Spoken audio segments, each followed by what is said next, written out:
In this example, we're told to use the leading coefficient test to describe the right-hand and left-hand behavior of the graph of the polynomial function. And as you can see, our function is h of x equals 1 minus x to the sixth.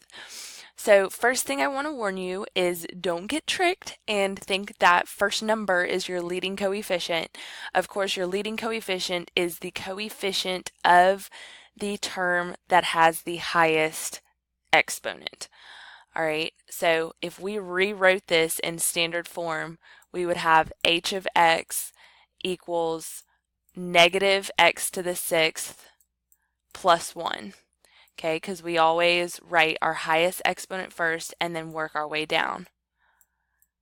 Okay, so we can see that our leading coefficient is actually a negative 1. So just looking at this first term, we know everything we need to know about the end behavior of our function. So since it is degree 6, which is an even degree, we know that our ends will be going in the same direction. So they're either both going to be pointing up or they're both going to be pointing down. Okay, since our leading coefficient is negative, that tells us that our function is going to end down.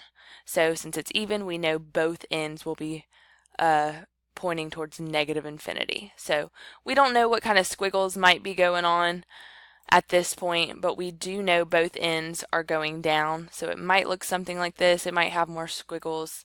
We could use our graphing calculator to tell. Just side note, it could have up to 5 turning points. Because it is a degree 6 function. It's always one less than your degree. All right, anyway, so now that we have kind of an idea of what it might look like, we can say as x approaches infinity, so as we go towards the right, our function is going down towards negative infinity. And then as our function approaches, or as x approaches negative infinity, so as we move towards the left, our left hand side of the function is also going down.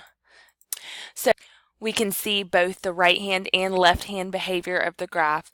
This says this is our right hand behavior. F of x approaches negative infinity as x approaches positive infinity, and then our left hand behavior, f of x approaches negative infinity as x approaches negative infinity.